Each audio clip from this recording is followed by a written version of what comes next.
सत्सङ्गत्वे निस्सङ्गत्वं निस्सङ्गत्वे निर्मोहत्वं निर्मोहत्वे निश्चलतत्वं निश्चलतत्वे जीवन्मुक्तिः पुनरपि जननं पुनरपि मरणं पुनरपि जननी जठरे शयनम् इह संसारे बहुदुस्तारे कृपया पारे पाहि मुरा. இப்போ பக்ஷ விகார ஸ்ருதி சங்கோகா, அதாவது இந்த சோமயாகத்துல திரைவர்ணிகாருக்கு அதிகாரம் உண்டு. பிராமணன், கத்திரியன், வைசியன் 3 பேருக்கும் உண்டு. ஆனால் இந்த இதுல பிராமணன் பண்ணும்போது எஜமான சமசம்னு ஒண்ணு உண்டு. எஜமான சமசத்துல இருக்கக்கூடிய சோமரசத்தை அந்த எஜமானனாக இருக்கக்கூடிய பிராமணன் பட்சிக்க வேண்டியது. ஆனால் ஒரு கத்திரியனோ வைசியனோ எஜமானனாக இருக்கும் பட்சத்துல ஒரு வாக்கியம் வருது, அந்த அந்த அந்த ராஜாவாக இருக்கிற அந்த எஜமானுடைய சமசத்துல சோமத்துக்கு பதில் வேற ஒரு திரவியத்தை போடணும். இது பலச்சமசம்னு பேரு. அது என்ன திரவியம்னு கேட்டா, அந்த நெக்ரோசம்ங்கிறது ஆலமொட்டை அதை எடுத்துன்னு அதை இடிச்சு அந்த இதை தயிர்ல கலக்கி அந்த சோமஸ்தானத்துல அந்த தயிரை போட்டு அந்த தயிரை சமசத்துல போட்டு தமஸ்மை பக்ஷம் பிரயச்சே என்ன சோமம். அதுல என்னன்னா வாக்கியது यदि राजन्यं वैश्यं वा यादये तयदि सोमं विभक्षयुषे निग्रोधस्थितिराहृत्य तास् संपिष्य दधन् उन्मुज्य तमस्मिन् भक्षं प्रयच्छे न सोमम्. இதெல்லாம் பண்ணலாம், நமக்கு ஒன்றும் விரிவாக்கத்துல சந்தேகம் இல்லை. ஆனா வேற ஒரு சந்தேகம் வருது. இப்ப அந்த இந்த சோமசமசம் இருக்கு, இது பலச்சமசம்னு பேரு. உண்மையிலே பலச்சமசம்னு சொல்லுவாங்க. இந்த பலச்சமசம் அவனுக்கு பக்ஷிக்கிறதுக்கு மாத்திரம்தான், இல்லே யாகத்துக்கும் இந்த திரவியமா? அதாவது யாகானா சோமத்தால பண்ண வேண்டியது, பக்ஷணத்துக்கு மாத்திரம் இந்த பலச்சமசம் கொடுக்க வேண்டியதா? அப்படியானால் இது பக்ஷ விகாரம்னு சொல்லுவோம். பக்ஷ விகாரமான சூத்திரத்துல ஒரு பதம் இருக்கு பார்த்தீங்களா, இவன் சோமத்தை பக்ஷிக்க வேண்டிய இடத்துல கொஞ்சம் மாற்றி, விகாரம்னா மாத்துறது, மாற்றி சோமத்துக்கு பதில் இந்த பதார்த்தத்தை பக்ஷிக்க வேண்டியதா? இல்லே இந்த சமசத்துல பண்ணக்கூடிய யாக திரவியமே இதுதானா? இதனாலேயே யாகத்தை பண்ணிட்டு விசேஷத்தை எடுத்து சாப்பிட வேண்டியதா அப்படின்னு இந்த விசாரம். இதுல இந்த பூர்வபக்ஷம் பலச்சமசா, இது பலச்சமசம்னு பேராச்சாச்சு. இது நைமித்திகோ பக்ஷ விகாரா, இது வரும் பக்ஷ விகாரம் தான். ஏன்னா அப்படிதான் சொல்லியிருக்கு. தம் அஸ்மை பக்ஷம் பிரயச்சேன்னு சொல்லியிருக்கே தவிர இந்த பலச்சமசேன யஜேதா சோமேன யஜேதான்னு சொன்ன மாதிரி பலச்சமசேன யஜேதான்னு ஒரு வாக்கியத்தை காணி என்ன சொல்லியிருக்கோ அவ்வளவுதான் செய்யலாம். அதனால பக்ஷிக்கிறதுக்கு மாத்திரம்தான் இந்த பலச்சமசம், யாகத்துக்கு சோமந்தான். இது பூர்வபக்ஷம். பூர்வபக்ஷத்தை சொல்லக்கூடிய சூத்திரம் இது. பலச்சமசோ நைமித்திகோ பக்ஷ விகாரா போடுங்கயா.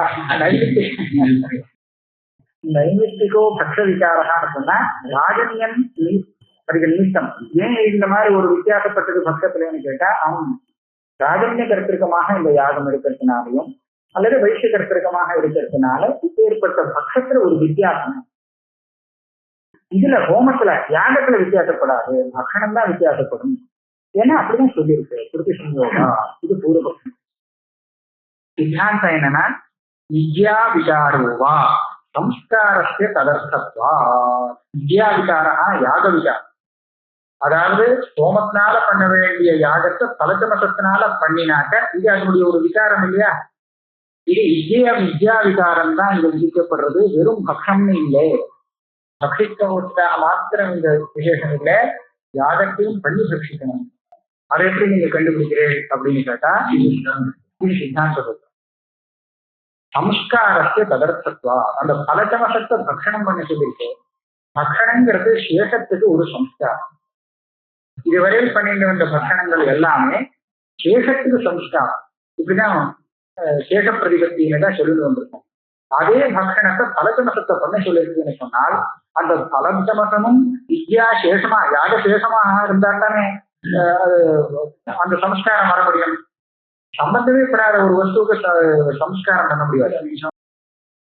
ஆமா அப்படின்னு ஆயிடும். அதனால இது சம்ஸ்காரம்ங்கிறது இருக்கிறதுனால நிச்சயமாக இதுக்கும் யாக திரவியத்தும் ஒத்துக்கணும், யாகத்துக்கு ஒரு சாதனமாக ஒத்துக்கணும். அதனால இல்ல அதுல சொல்லியிருக்காங்க. அதுல என்னன்னு சொன்னா இந்த சேஷம் இந்த எஜமான சமசம் மாத்திரம் ஒரே ஒரு சமசத்துலதான் பல சமசம், பாக்கி எல்லாம் சோம சமசம் தான் பாக்கி எல்லாம். அதனால பிராமண இதை சாப்பிடவே மாட்டாங்க. இதுல பிராமண இது இல்லை. ஆனா இந்த யாகத்துல இல்லை, வேற ஒரு யாகத்துல வருது. இந்த யாகத்துல இது பிராமணாளுக்கு கிடையாது. இல்ல யாகத்தை யாகம் பண்ணது சேஷம் பாக்கி இருக்கும், அதை சாப்பிடுவாங்க.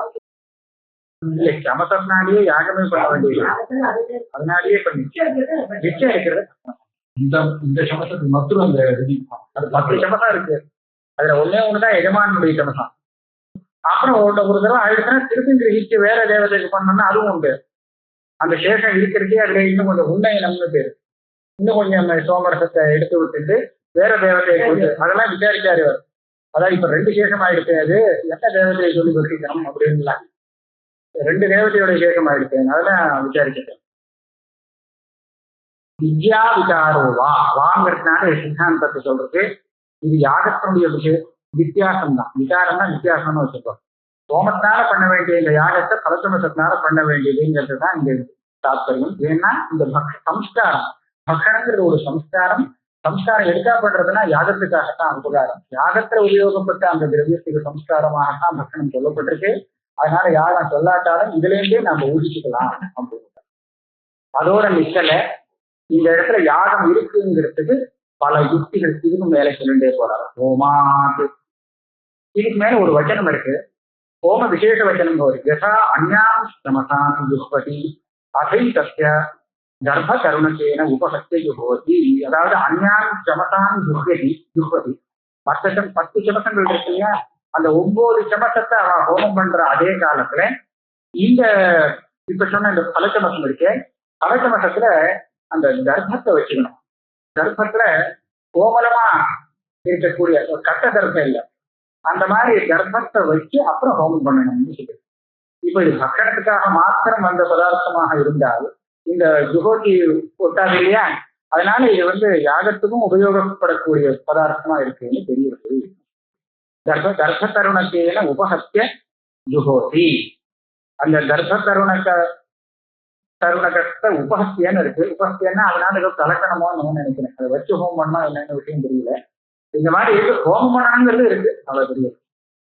அப்புறம் இன்னும் ஒண்ணு சமசைஷ்ட துல்லிய காலத்வா.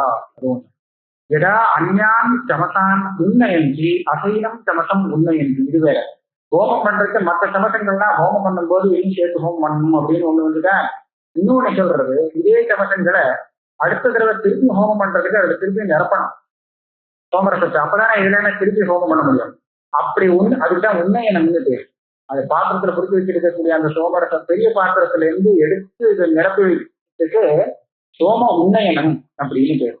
இந்த எப்ப மற்ற சமசங்கள் எல்லாம் உன்னயனம் பண்ணணும், அப்ப இந்த சமசத்திலையும் உன்னயனம் பண்ண வேண்டியதுன்னு சொல்றது. இருக்கா உன்னயனமான பக்ஷனுக்காக மாத்திரம் உண்டா?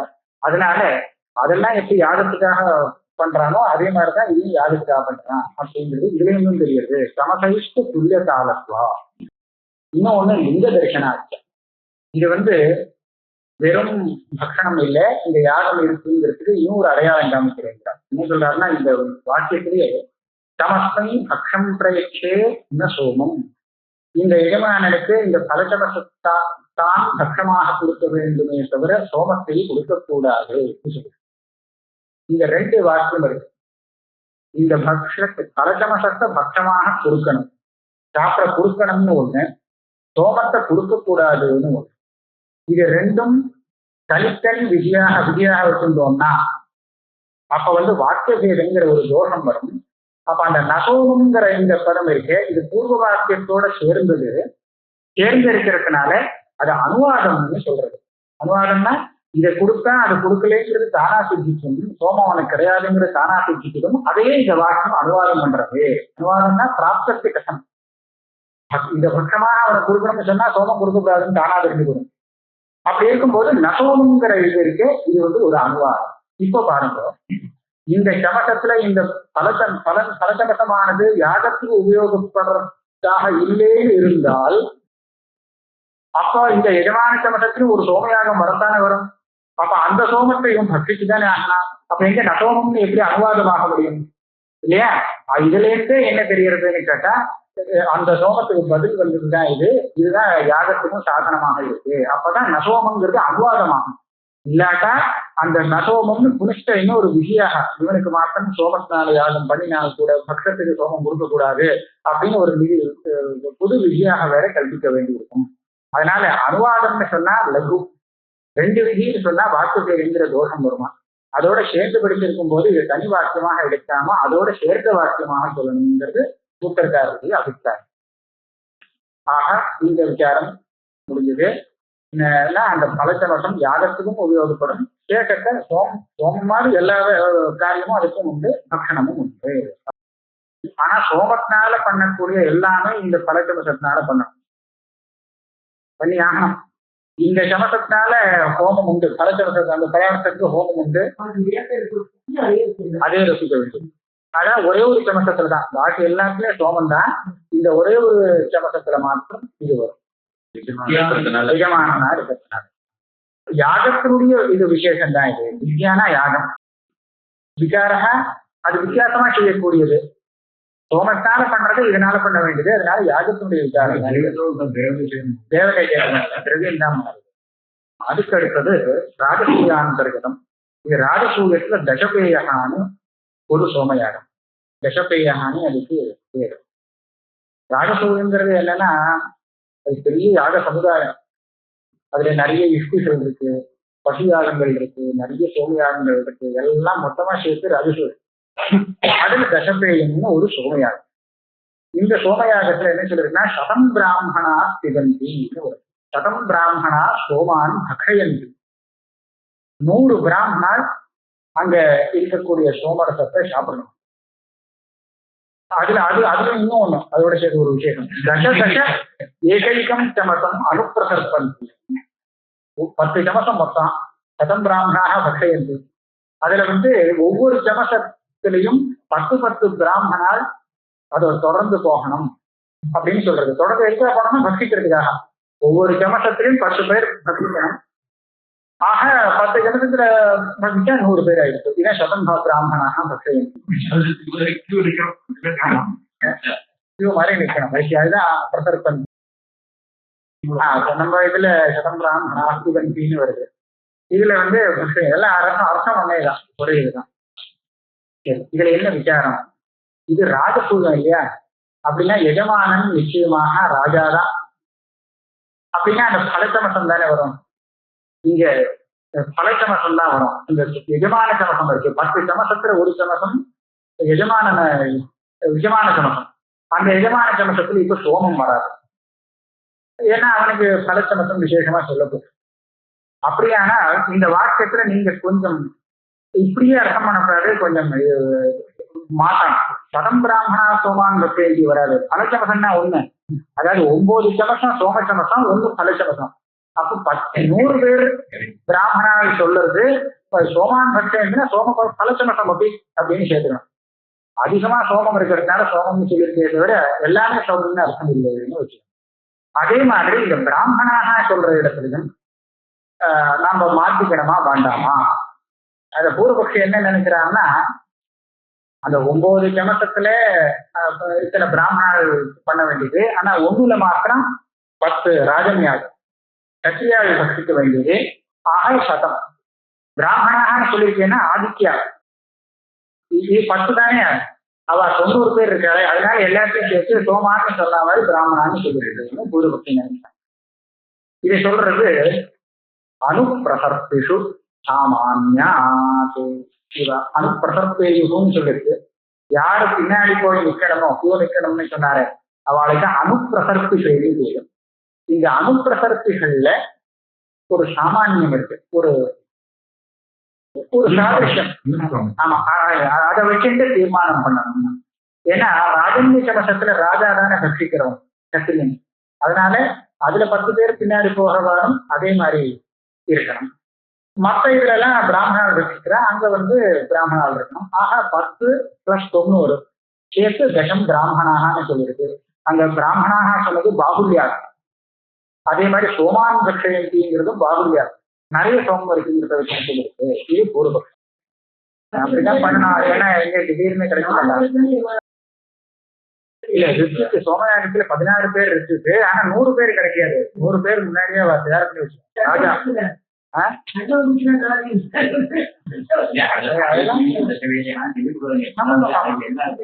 அவெல்லாம் பெரிய இதுல ஏற்பாடு.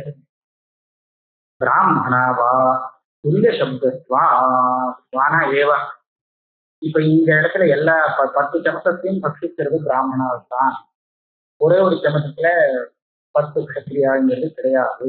ஏன் துல்லிய சப்தத்வா அப்படின்னு சொன்னாங்க. இந்த வாக்கியம் எதை விதிக்கிறதுக்காக வந்தது அப்படின்னு பார்க்கணும். சதம் பிராமணாஸ்தி பந்திங்கிற வாக்கியனுக்கு இது என்னத்துக்காக வந்தது, இது வாக்கியம் என்ன வேலை செய்யறதுங்கிறது பார்த்தா எனக்கு தீர்மானமாகும். இங்க பிராமணாக பக்ஷயந்தின்னு பக்ஷிக்கிறவாள் பிராமணாளாக இருக்கணும்னு தெரிவிக்கிறதுக்காக இந்த வாக்கியம் வந்துதா, இல்ல பிராமணால் பக்ஷிக்கணும்னு தெரிவிக்கிறதுக்காக வந்துதா, இல்ல பக்ஷிக்கிற பிராமணால் 100 சங்கம் உள்ளவாளா இருக்கணும் அப்படின்னு தெரிவிக்கிறதுக்காக வந்துதா? இது எதுக்காக இந்த வாக்கியம் வந்தது? ஏதோ ஒண்ணு தெரிவிக்கிறதுக்காக வந்து, எது முன்னாடி சித்தமா இல்லையோ அதை தெரிவிக்கிறதுக்காக வந்தது. இதுல நீங்க பார்த்ததுன்னா 100 பேர் பக்ஷிக்கணும், அந்த 100ங்கிற சங்கையை சொல்றதுக்காக இது வந்ததுன்னு சொல்ல முடியாது. ஏன்னா ஒவ்வொரு சமசத்துல 10 பேர்னு சொன்னா 100ங்கிறது தானாவே சித்தமாயிடும் இல்லையா? தச ஏகைக்கம் சமசம் அனுப்பிரசத்தின்னு சொன்னா 100 தான். கணக்கு பண்ணினா 100 ஆயிருக்கும். அதனால 100ங்கிற சங்கை சொல்ல வேண்டிய அவசியம் இல்லை, தானாவே சித்தமாயிடும். பக்ஷணத்தை விதிக்கிறதுக்கும் இந்த வாக்கியம் வந்ததாக சொல்ல முடியாது. ஏன்னா வேற விதி இருக்கு. பாக்கி சேஷம் வருதுன்னா அந்த சேஷத்தை பக்ஷிக்கணும்னு தான் விதி. அதுக்கு விதி இருக்கிறதுனால இந்த வாக்கியம் அதை பக்ஷிக்கணுங்கிற விஷயத்தை சொல்றதுக்காக வந்தது இல்லை. அப்ப என்ன வருதுன்னு கேட்டா, இந்த இடத்துல பக்ஷிக்கிறவாள் பிராமணாளாக இருக்கணும்னு சொல்றதுக்காக தான் இந்த சதம் பிராமணா பக்ஷயந்தி அப்படிங்கிற வாக்கியம் ஆகாது. அதனால இந்த பிராமணத்துவம் விஜயம் இந்த வாக்கியத்துல. அப்ப நீங்க அதுல மாற்ற முடியாது. 2 சேர்த்து நான் பிரயோகம் பண்றேங்கிறது சொல்ல முடியாது. அனுவாதமா இருந்தால் நீங்க கவுன பிரயோகங்கள்லாம் சொல்லலாம். இது அனுவாதம் இல்லை, பிராமணாம்சத்துல அது விஜயமாக இருக்கிறதுனால இதுதான் இந்த விசேஷம். இந்த சமசத்துல கூட, அதாவது எஜமான பல சமசம் உள்பட எல்லாத்துலயுமே இங்க பக்ஷிக்கிறவாள் பிராமணால் தான் அப்படின்னு சொல்றதுக்காக வந்த வாக்கியம் இது. அதனால அந்த ராஜன்யால் 10 பேர் பக்ஷிக்கிறாங்கிறது கிடையாது. இதுக்காக ஒரு 10 பிராமணால கூட சேர்த்து 100 பிராமணால தான் பக்ஷிக்க. எஜமானனுக்கு இல்லைன்னு தெரியும். நம்ம அப்படி பண்ண முடியாது. இத்தனை பேர் பக்திச்சாச்சுன்னா அதுக்கப்புறம் அதுல ஒன்றும் சேஷம் இருக்காம தெரியல. அந்த பக்ஷணத்துல பிராமணால் விதிக்கப்படுறா அப்படின்னா ராஜன்யனுக்கு இடம் இல்லைன்னு ஆச்சு. பல சமசமும் சேர்ந்து அந்த 10 பேர் பல சமசம். ஒவ்வொரு சமசத்துக்கு 10 பேர்னு சொல்லிட்டா இல்லையா? அவ பல சமசத்துக்கு ஒரு 10 பேர் இருப்பான். அவ அந்த பல சமசத்தை துறவிச்சுடுவான் அப்படின்னு தான் தெரியுது. மற்றபடி இது வேற விஷயம்.